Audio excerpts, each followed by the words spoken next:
I'm Tom. I'm a fintech reporter at Sifted, and I'll be moderating the session. And I'm super excited to do this. It's a very topical talk on building a dream finance team, and I guess in my role covering fintech, I've covered companies that have struggled with turnover, specifically in the finance function. I think we've all seen the headlines.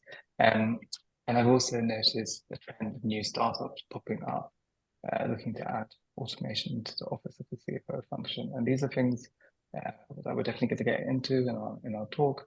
But I guess just to underline the meat of our talk as people join in, we're going to be covering how to retain and scale finance teams, the importance of automation as you scale, and also how we can make the accounts payable process smoother.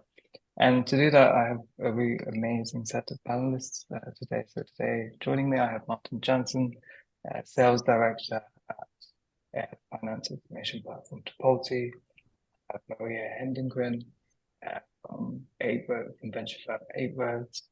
And I also have Jean-Bernard Moens, CFO at travel booking and comparison site Omio. And I also have Bernard Osta, CFO at luxury clothing retailer at Vestiaire Collective.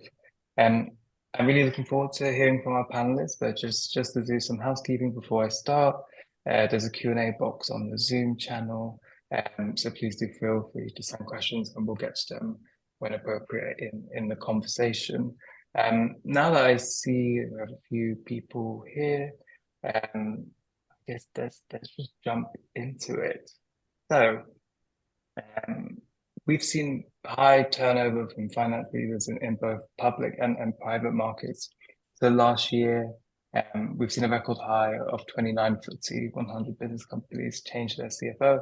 And I guess in the tech world, which is a bit more relevant for us here at Sifted, we've seen CFO exits from companies such as Revolut and most recently Funding Circle, just to kind of name a few. Without commenting directly on these, as I understand maybe some of you may not want to do, what is behind this turnover? Are CFOs okay? I guess let's go to the CFOs in the room. Bernard, if you would like to start off with that. Yes, thank you, Tom. First, as a new CFO, I'm very happy to take part to this panel. I think turnover is a big topic of focus. Well, first, I'm not 100% sure it's particularly high for the finance team as opposed to other teams, like within tech company evolving rapidly. Like you have a kind of young crowd, whether it's in technology, marketing, finance, and the priorities, change all the time, and that's, I'm sure, drive turnover in any division with opportunities also arising outside of the company. However, if you focus on finance for a moment, I do think that the finance team live in a very specific place. Obviously, they play a key control role within the company, especially for those companies that are growing rapidly, sometimes still in loss-making territory. And at the same time, they don't always get under the spotlight. They don't always get credit for what they achieve. They have very high visibility on the results, every month, sometimes even every day. And with that visibility, I think it does create some level of concern or some level of stress when things are challenging. And at the same time, when things are improving, it does create expectations, quite rapidly. And I think all of this is quite a particular situation, very central, and it can drive expectations, emotions, and therefore, quite a high turnover. And the role of the CFO, but also the role of the CEO, is to make sure that the finance team, get the credit they deserve, get the visibility they deserve, get the firepower they need to execute.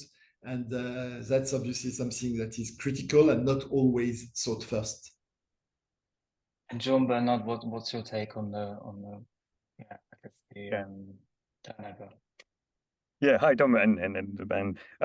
Yes, I would agree with Bernard. I think he explained very well the context in which we operate.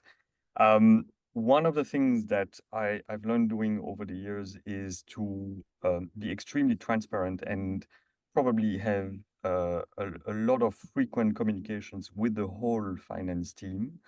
At least all the people that see the numbers and see the forecast and see the latest trends and when we do analysis of what's happening in the market, how we compare to others, etc. And hold a lot of Q&As with them, always in explaining that this is a very confidential conversation, that they are privy to it and not the rest of the company. But the more they can ask questions, the more they can express their concerns, and you as a CFO, you address them, and at least you show that you care, and you sometimes have an answer to those. I think the better it is. It's not a perfect silver bullet, and you know, like everyone, we from time to time are losing people because of that. But you need to go a bit the extra mile with that team versus the rest of the organization, because of what they see and what they sometimes think is going to happen, which is not necessarily the truth. But yeah, the more you communicate, the better it is. And I guess on a more kind of high level approach, do you expect to see, I guess, further turnover this year, or are people going to stay put at the moment? Yeah, maybe you want to take that question. Yeah, I guess if whoever knows that will be rich. I mean, it's like if you have you can see in the future, but yeah, but I think there are two potentially different themes if you look at the finance leader, like the CFO, and the finance team. So on the finance team side, I would very much like to echo what Bernard and Jean-Bernard are saying. I mean, there is a big sort of spotlight on finance, but the thing is they are lost in the stream of events. So the bus stops with them. So often whatever is broken upstream in terms of the whole revenue cycle and get that monetized and collected, they have to deal with. And so I think the topic of automation here is very important. So that the team, I think, even if they have a big transparency to maybe some concerning numbers, I think if they are viewed as a value add and are involved in discussions on how to improve the company, I think they're more likely to still stay loyal to the business, even though there are rough times. So I think sometimes the finance team are sometimes viewed more as a cost center than a function that has the potential to improve cash flow, to improve top line, for example. So I think if you sort of shift that perspective and see what can we gain in terms of improved working capital and so on in the company instead of how much they cost, I think you can get more out of them and also potentially better retention. I think if you look at the leadership side, I have no idea what's behind the people that you mentioned, of course, Tom, but one thing that I suspect in some cases is that a lot of companies in the tech sphere had to shift strategies, right? Mm-hmm. And with that, finance is, even though it's a specialty area, it's still kind of broad. And so there are usually people that are more deep in certain areas. So some may be excellent at refinancing and debt financing and those kind of things compared to other type of CFOs. And so maybe behind some of this turnover, it's a new situation require other type of expert experiences that maybe some of the CFOs, they were sort of not. There is rarely one leader that is right for a company's entire life cycle. So I don't know. Maybe that's behind some of the turnover. But what I think we're still in that mode right now. So I wouldn't be surprised if there is a turnover for maybe to add, if I may, to add to this, you know, potentially the high level of turnover we have experienced in technology was also coming from the boom we experienced in technology. So I guess like in 2020, 21, 22, there was much more money coming into tech companies with great success across Europe. And at that point, you know, the standard tech company was starting to hire from more traditional companies, you know, finding experience from companies that were profitable, that did IPOs, that did this, did that. And you bring in people, notably in the finance department, probably in other finance departments as well. And the merger or the adaptation has not always been that easy. I think that if you spend 10, 20 years in a very traditional company that is has processes well established, progressing year after year, and you get into, you know, a startup or a scale up that, you know, changes its priority more often, that has systems that are somehow professionalized, but not always. It's a very different environment. And some liked it, some didn't like it. And those who didn't like it, you know, went back to more traditional companies. I think that now the level of overall education about, you know, what is the tech industry with its very exciting part, but also its challenges, is something that is more, let's say, more under control. Level of education is higher. And therefore, we may see less of those misfits when it comes to recruiting, and potentially, therefore, a lower level of turnover. Yeah, I can add to that, Bernard. And we speak to obviously a lot of different finance teams as we're going to market with our automation platform. And what we see is that what you and Marie already touched on is that shift from growth at all costs, which was the old mantra in a lot of those software technology companies, towards, hey, we need to be more savvy. We're going to look at different metrics. We need to be more agile. That shift is probably hard to take for some of the more traditional oriented CFOs that were, as Maria just mentioned, very strong maybe on the finance piece, but now that they're looking at different metrics, there's also a bit of creativity needed, I guess, to launch new initiatives. And what we see a lot in those markets is that also forces or drives automation in a way that the more time you spend on the more manual or the traditional finance operation, the less time you can spend on being creative and coming up with initiatives and ideas and strategic thinking to actually prepare for that next step. And as we see, right, we don't have that crystal ball, but it's clear that things will be moving again in the near future. And we will enter a new phase, and that requires a much more agile approach by the CFO, with that maybe also a different persona, which could explain why we've seen that turnover, and also could indicate that maybe that turnover, as again, it's still unsure where we're moving,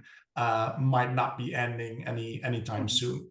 So I think that's very much what we see. That's kind of the topics and kind of the CFOs that we bump into too, that these are, I think Bernard mentioned it, like newly appointed people that are having a bit of a broader range of tasks on their table than what a traditional CFO would have been seeing, just because the business is more demanding and more relying on the finance team to play a role in coming up with those strategic initiatives too, than we've seen in the past when the economic circumstances were different.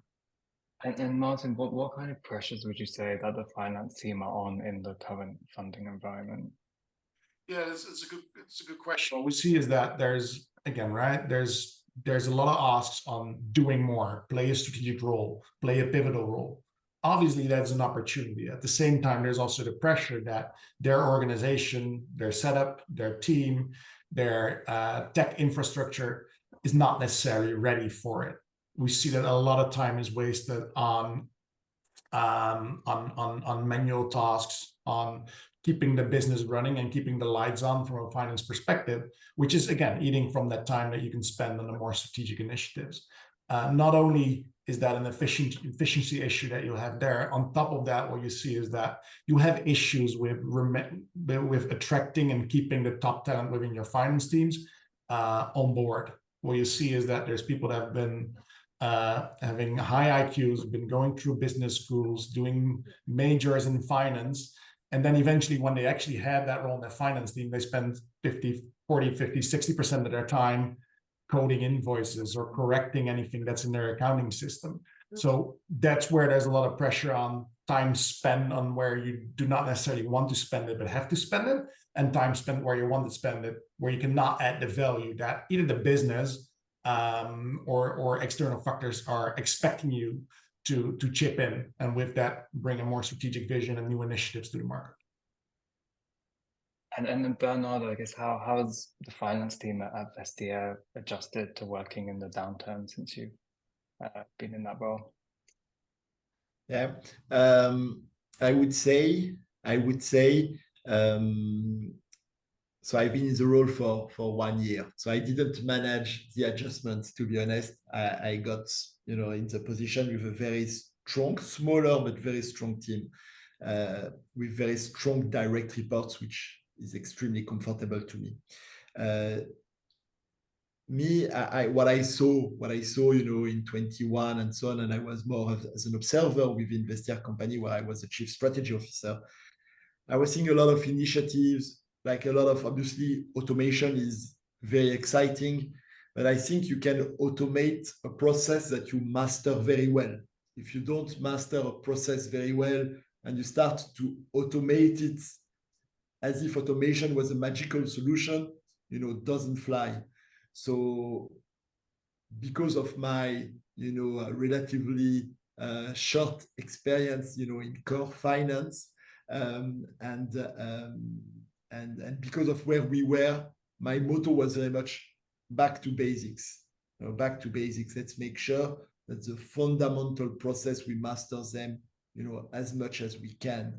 Whether it's OPEX control, whether it's cash management, working capital optimization, and going into the detail of each of those items, line by line, even if it takes time and so on, to make sure that we master them, we control them. That has been my core focus, as opposed to as a step one, before then, bringing automatization and professionalization and efficiency into potentially AI into the finance division, but we were not yet ready. We had to, I would say, fix the basics first. And Jean Bernard, I guess what's your experience being as Yeah. well? No, I recognize a lot of points there. I joined the company during COVID, and we are a travel company, so you can imagine that wasn't the best of all times. Right. We went through a lot of restructuring. For me, it still remains the thing that it's people, process, and systems, but it's really in that order. The most important thing is always making sure that you have the right people for what you need to do for the company at that moment in time. I think we alluded to that also a bit earlier. There are probably like 3 stages in the life cycle of a company, and when you go from one stage to another, you need to accept that maybe the people are not fit for that one, and they also need to realize that. So some you can train them, you cannot skill them. Others you need to hire more senior people, more experienced people that can help them develop, and others just have to maybe find a job elsewhere, because that's not the type of thing they like to do. And so what I saw during COVID, and now also because this year is a very important year for the company, as we want to be EBITDA profitable for the first time for the full year. So it's a whole change and shift in mindset and behaviors.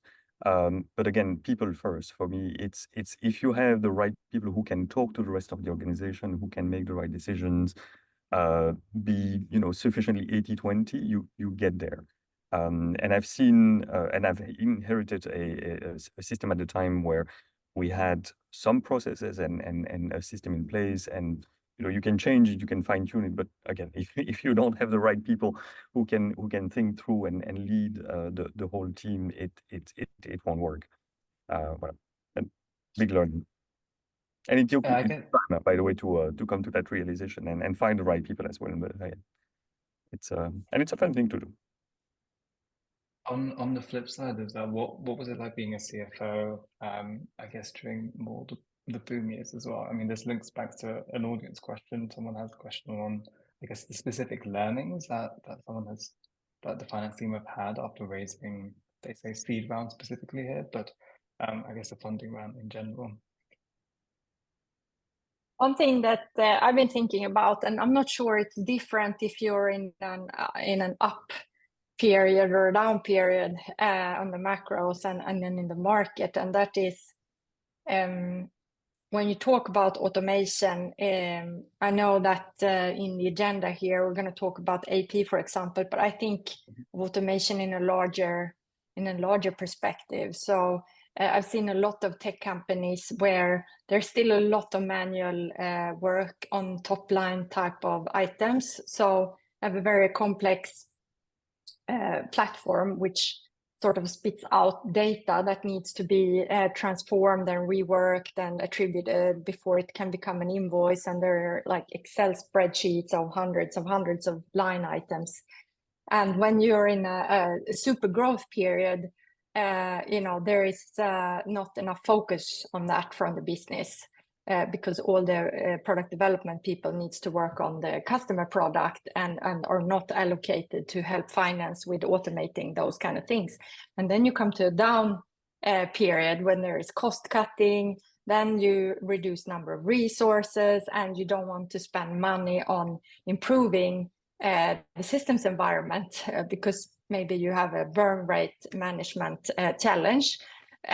So I guess what I would hope for the future is that there is more priority and attention to really automate and improve processes and systems in an upturn period to be ready to really harvest efficiency gains in a downward period. And also with automation, you can reduce the amount of new hirings that maybe you need to do to manage all the manual processes. So I think that's sort of one sort of trend that I have seen. That makes sense.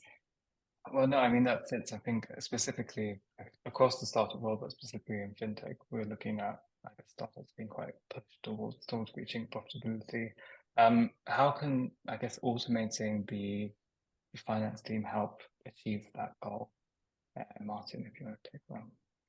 Yeah, to go at it, right? And we touched on these elements already. It's a big part of that is just plain efficiency, right? Why would you need a team of 3 coding invoices if there's a tool that can do that quicker? But a large part of that is also what is that team of 3 going to add value, right? There's a lot of those tasks, and whether that's typing in suppliers, whether that's coding invoices, whether that's making copies of actual checks or receipts, there's a lot of those tasks that add no value to the business other than the purpose that you need to get your finances straight. If you allow them to take that away, to take time away from that front and automate that part, and I very much agree with Bernard, there's a level of readiness that you need to have to be able to do so. But if you take that manual work away, you actually get people to focus on where the real value is. How are we going to move forward? How are we going to adapt to market situations? How are we going to set that next initiative that's really going to drive our business further? And how can we support that from a finance perspective, knowing that we have time on our hands to do that now? As Bernard said, right, that readiness is important as long as the processes are not mapped out, as long as you do not know what an audit trail should look like, or what an approval flow should look like, or how a certain step in that flow is going to be automated. It doesn't make sense to do it because you're just giving the process out of your hands without knowing how actually solve your issues. But what it will do once you do automate and you get these people freed up, job satisfaction. People like doing that, right? No one likes all that manual work. People like using their brain when they start working in finance, and when they can actually see that whatever they're doing, what they're working on, is not just solving the issue of making sure that the invoices are in the right place, in the right place, and the funds is moving into the right way. But they get rewarded by seeing that whatever they've been coming up with, whatever they're initiating, is actually driving additional value for the business and is helping their company move forward. And I think that talks about job satisfaction, that talks about efficiency, and it talks about retention.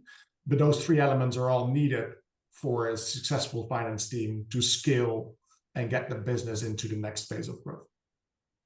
And what would you say are the biggest pain points that finance teams face currently, and how exactly can automation really help with that? So I was going to react first to what Martin said, and then I come to your pain point question.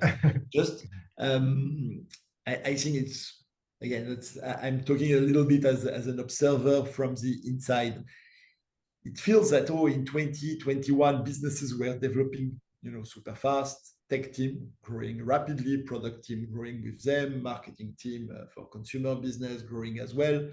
And then, the finance department, felt that, we need to develop as well at the same pace than the company. And maybe in some departments, it developed, somehow too rapidly, growing the team, getting a lot of tools, some of them you use, some of them you don't really use, and so on. And then that required a bit of an adjustment. With hindsight in finance in particular, I can understand that when, all the lights are on green, you want to accelerate, you may hire more tech people, more marketing budget, and so on. I can understand. And then if you slow down, you need to let those people go. In finance, I think the right thing is like continuous improvement, and the pace of development of the finance department is one of its own, not that connected to the pace of development of the business. Of course, if at some point you need to aim at an IPO and so on, there are certain things which you need to deliver. But I do think that it should not be that related to upturn or downturn. Like, I think you need to have a long-term strategy, identify what are the areas, of improvement, and have as an efficient team as possible, at any point in time. And then coming to your next question, Tom, and then I leave the floor to others on pain points. I think pain points in finance, is when you do something and you don't see how connected it is to the business. And the perfect example, reacting to what Martin was saying, relates to AP. If you are, at your place, just, taking an invoice, filling in it, and another invoice, you don't even know what it is about, and so on. Or you can be very isolated from the rest of the business, and your task,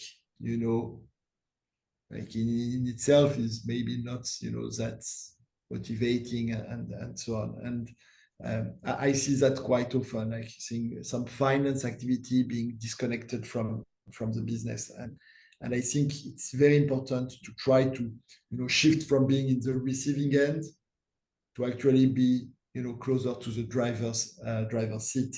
And one typical example is on business. Like procurement needs to be very close to business, and procurement needs to be very close to AP.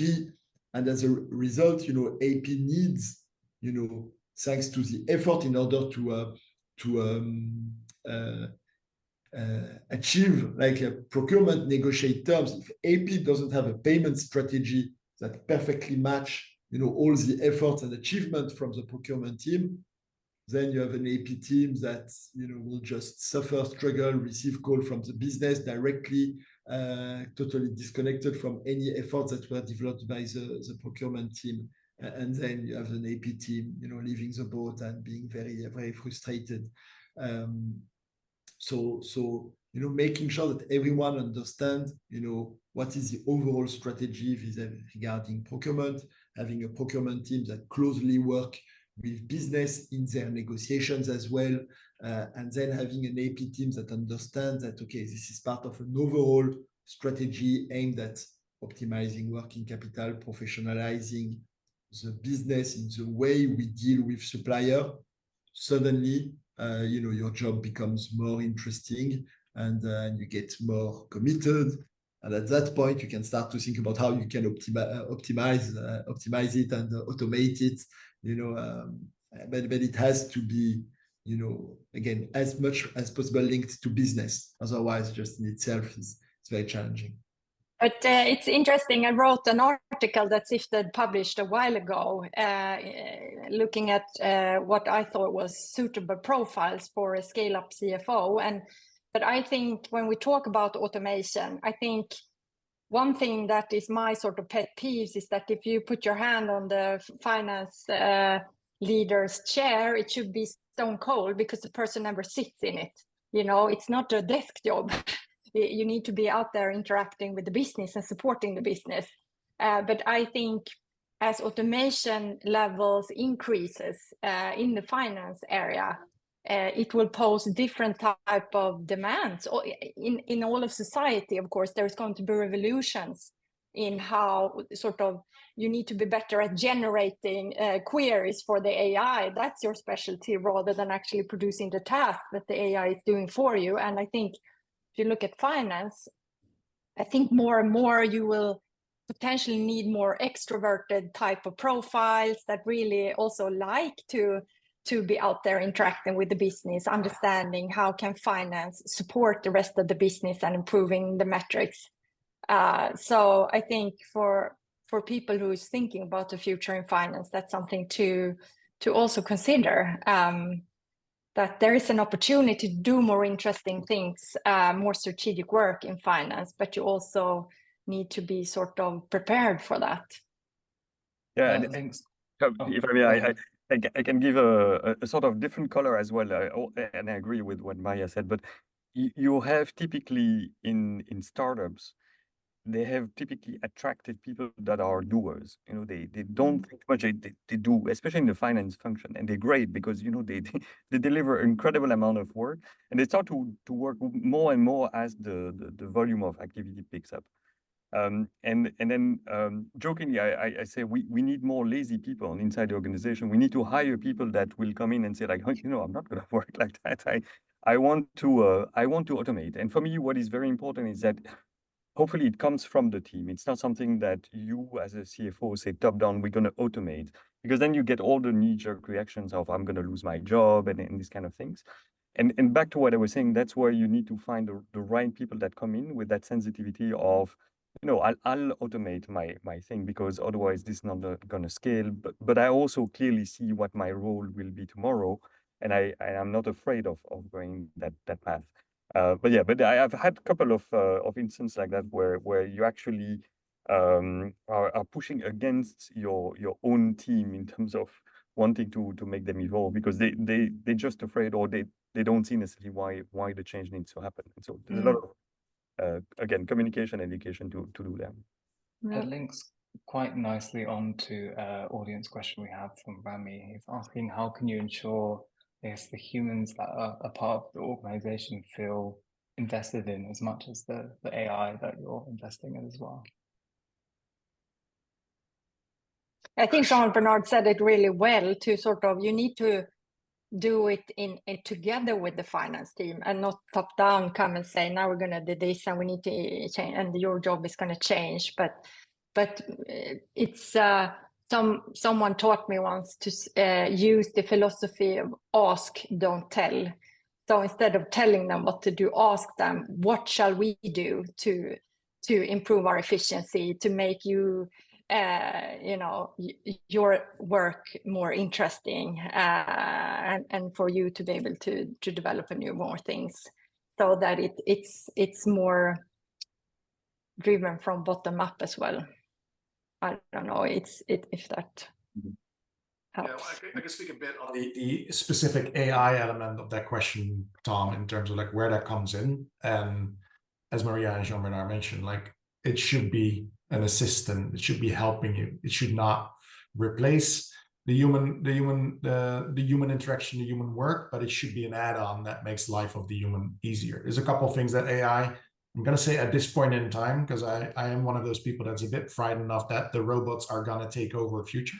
But at this point in time, there's a couple of things that AI can very well do, right? For instance, what we do within Tipalti is that we have an AI layer on top of our invoice scanning, which recognizes patterns and knows from certain suppliers, oh, if I've seen a supplier invoice like this one before, so that means that this is probably the VIT number, and let me get some additional information for you. And by the way, this supplier, we paid that one late last time, so maybe we want to be a bit early this time. There's a lot of different elements that AI is very good at. There's also still a lot of things where AI is not that good at, and that's where you need to rely on the human beings using AI as an assistant and leveraging where it's possible. Again, taking away all that manual workload, which in all fairness, an AI can do it much quicker and much better. You reduce the big risk of making any fraudulent payments or making errorless payments or making a payment that's not been approved by the right people because it was stuck somewhere in an email, just because AI is much better at following a disciplined path of execution. So you can save a lot there, not just from an efficiency and timing perspective, but also just from purely money perspective, where you're much more protective of your funds if you kind of eliminate some of the human touch points in that process.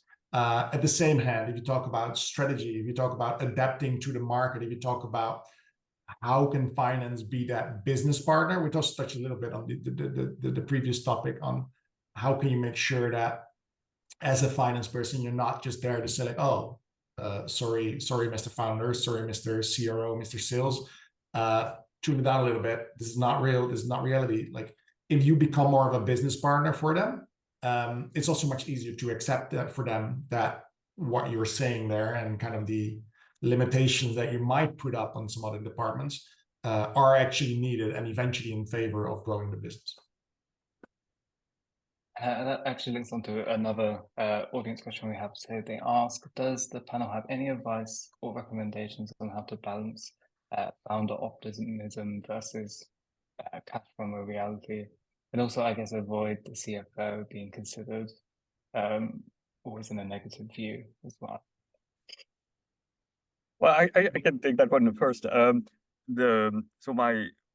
least my two last roles are working very closely with the founders or the CEO of the company, and being a little bit like the counterparty to taking always the counter view to that. But I like working with a lead that is kind of always optimistic, always looking, at the next things and bringing ideas, and then sifting through those ideas and saying, okay, this works, this doesn't work, and bring the sense of reality. It's because it's my personality and I like doing that. But I think when you can find this, it's really good. I've seen one example where it's the reverse, where the CEO and founder was a bit conservative, and it's the CFO or the rest of the management team that is pushing. But having that counterpart, I take great fun actually in those conversations, and I don't think I appear as the negative person in the room, because there's a way to do this. There's again communicating with people and thinking through problems together. It's always kind of finding what is the what we call the art of the possible. Where can we land, rather than saying no, it's not possible, or you don't get the money. That's not the role of a CFO, I think. This relates very much to Maria's kind of identification of a modern CFO profile, right? Where you need to be a bit more outgoing, where you need to be able to collaborate more with the other departments and the business leaders, rather than being the sole treasurer that takes care of the cash in and out flow. But yeah, I think it's very, very relevant comments. Yeah, it's hard because what you said, CFO tend to become the counterpart, sort of the to balance out. I think one way of approaching is maybe to be more comfortable with the role of being that sort of balancing weight. Is, I mean, optimism in an entrepreneur, that's their superpower. If they weren't crazily optimistic, they would not start a business. Right. Because if you think through everything bad thing that can happen, you will never start a business. So I always look at the entrepreneur's optimism as, I mean, with great admiration and thinking about more, how can I then, like you said, John, how can I help them navigate their ideas, and also take every opportunity to show that you are business oriented, and how you can also help improve cash flow and grow top line in some instances, so that when you do feel that I have to put my foot down, this is going to go south if we do this, then you have some credibility, because the CEO has seen that you're not always the naysayer, and you have an expanding mindset where you want the business to grow. So to create that relationship, always think about that. And so sometimes you say yes, and sometimes you have to put your foot down and see that that's that's the nature of our role, and really appreciate the optimism, even if you think it's crazy sometimes. So you get very frustrated. If you think about it as their superpower, that maybe it's easier to wrap your head around that. So having a little bit of pessimism from a CFO is a good thing, what you're saying.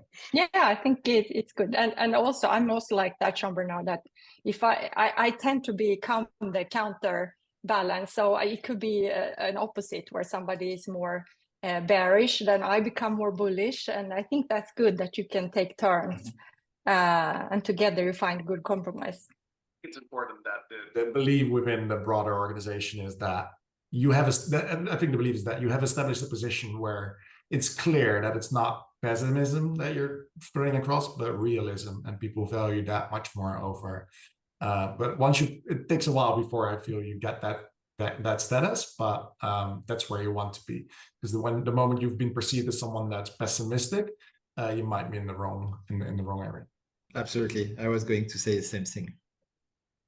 I think, but you need to be agile. You need to accept that things will change continuously. There will be continuous flow of ideas. If you feel that that's a problem with your personality, then probably a startup or a scale-up is not the right place, because you can't just on the principle of no change push back. That's not realistic. But it's good fun. And I guess just to move the topic back to automation, if companies, I guess, choose not to invest in financing automation, what kind of value would you say that they're missing out on? Yeah, I can touch on one element here. We talked a lot already about like, efficiency, things that automation can do better than humans, how you can work smarter. But what we see though is that in reality, because of the economic changes, the time spent on AP processes is only getting longer and longer from a manual perspective. So the time to actually process an invoice, this is a study that Tipalti runs on an annual basis, is actually been increasing over the past couple of years by 24% to a staggering 41 minutes. And that makes sense if you look at the economic changes that probably require more approvals needed, more scrutiny on, is this invoice correct? Is the number correct? Maybe the suppliers on their side also are adding in different bank account numbers. They're making a lot of changes to adopt. So overall, you see that all these steps, that's not just processing the invoice. We also see that the time to actually close a month, a quarter, or a year is also increasing over the past couple of years. So it only becomes more and more of a pain for organizations to get this solved. And again, right, in addition to that, the moment it takes more time from people, those people are going to be unhappy, potentially leave the business. So there's more pressure on it to get this right and to start fixing this. This is obviously a Tipalti viewpoint. Automation is the key to make that happen. And I think there's a lot of companies there now that are starting to realize that and making their first moves into getting towards a more automated process. Why might they not want to go for that change? Because there's a lot of people that don't like change in general. That's probably the biggest answer there. They're not used to it. They've been doing it in a different way that has always been working for them. However, there's additional pressure. There's other companies in the same market space in the industry that might be making changes and are getting more advanced in how to solve this. So there's becoming more pressure on it. It's a mindset thing, right? People do not realize that this is broken because they've always been doing it this way. And despite the time spent on it is getting larger and larger, they still believe they've always been doing it this way and they never had an issue with it. It's a form of inertia we bump into quite frequently. And it really requires someone that's open-minded or someone that's able to present them a vision that's like, hey, this is also how it could work. And yes, it's a different process. But guess what? Here are the benefits, and this is what it means to you, your team, and the wider organization to make that change. But it's a change management exercise, like many others, where the status quo is something a lot of people like to hang on to with their life. I also think timing is sometimes told maybe they hesitant because they think it's too early, or we're not big enough. It doesn't warrant the investment. But I often say that often when you start thinking about automation, it's already, past midnight. The longer you wait, the more costly and more complex and business intrusive will the project be. So of course you need to reach a certain stability in your business model, so it doesn't keep changing dramatically all the time. But when you reach, when you're in a round, usually you know what you're doing and how to monetize that. I would just say don't wait too long with these types of investments, because it's just going to get more costly and complex the longer you wait. I guess just to play devil's advocate here, is it possible to have too many software options automating things in the finance function? So much so that it kind of, I guess, creates a learning curve for new and existing employees that have to kind of get to grips with new fangled software they may not have encountered before. I'm happy to take it. I think it's a good question, but it's always progressive. It's always progressive. So the learning experience about how to work in a finance function, will come with more like automatization and so on.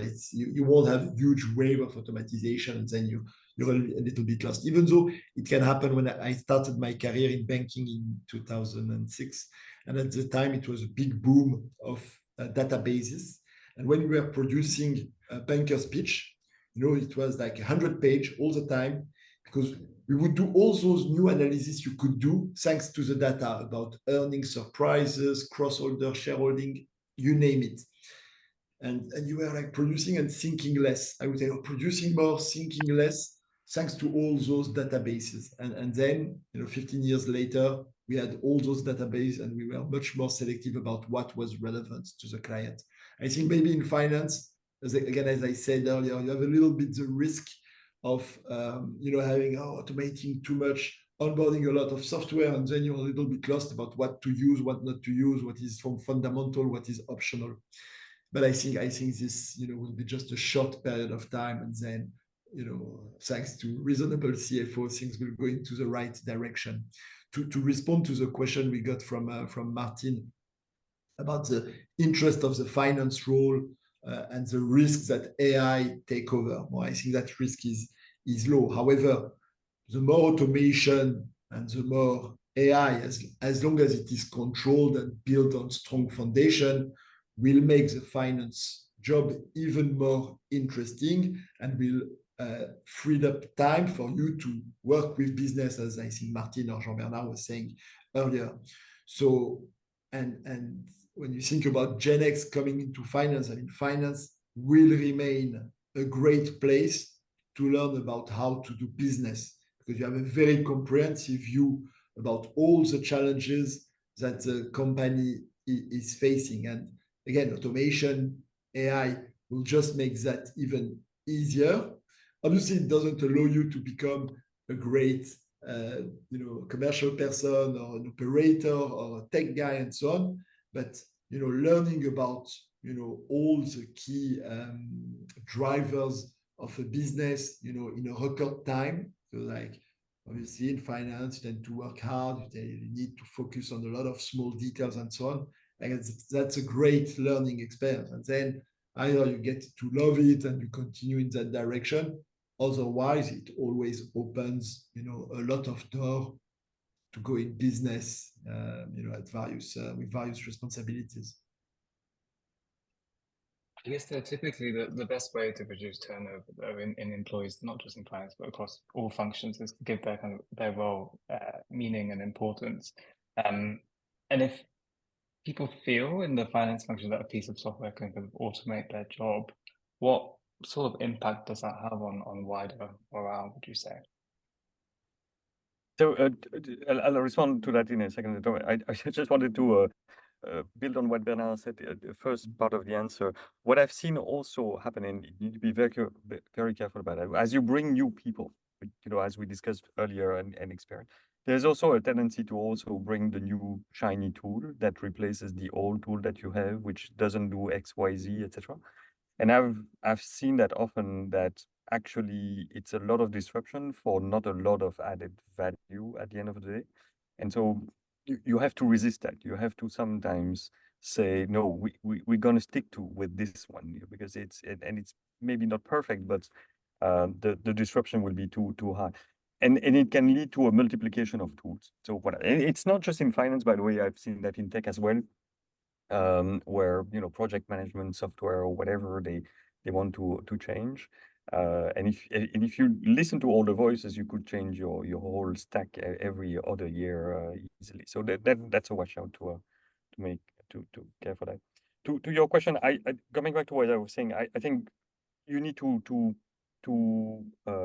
make sure that the teams themselves come up with the idea. When say you don't have a software or something or an automated solution, they come up themselves with the solution, and make them realize that it can bring them forward, and it can be helpful rather than going top down. That for me remains really key to avoid any rejection and speed up the whole process basically of change.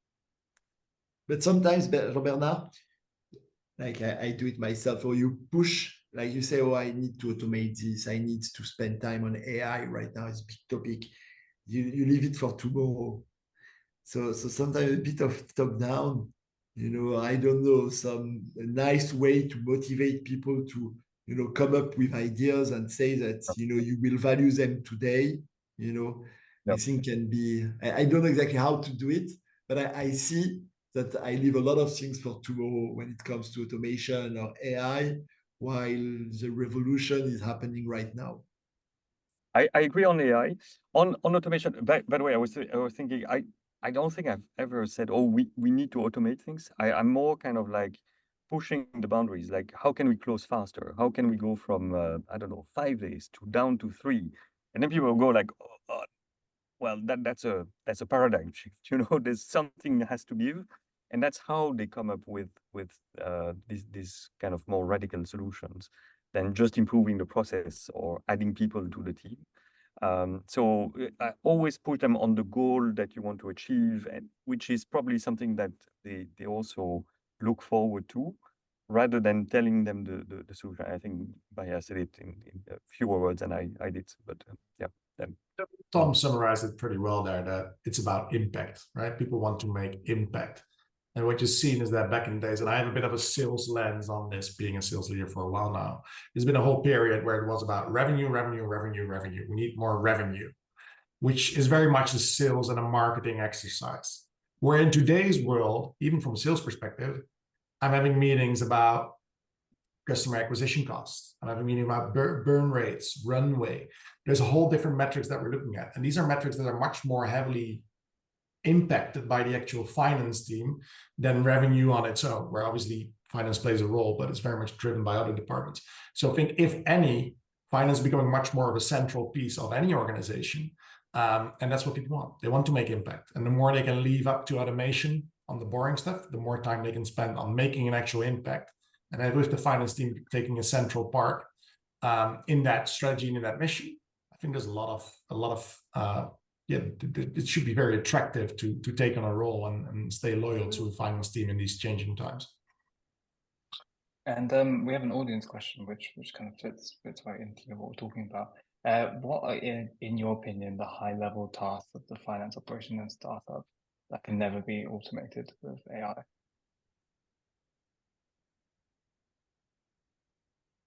Well, what discussion with investors, probably. I think it's like something you should better manage, or make sure that AI is quite efficient, especially with your own investors. It doesn't sound a good idea to have, I don't know, AI talk to your cap table. Might be a bit of a problem there.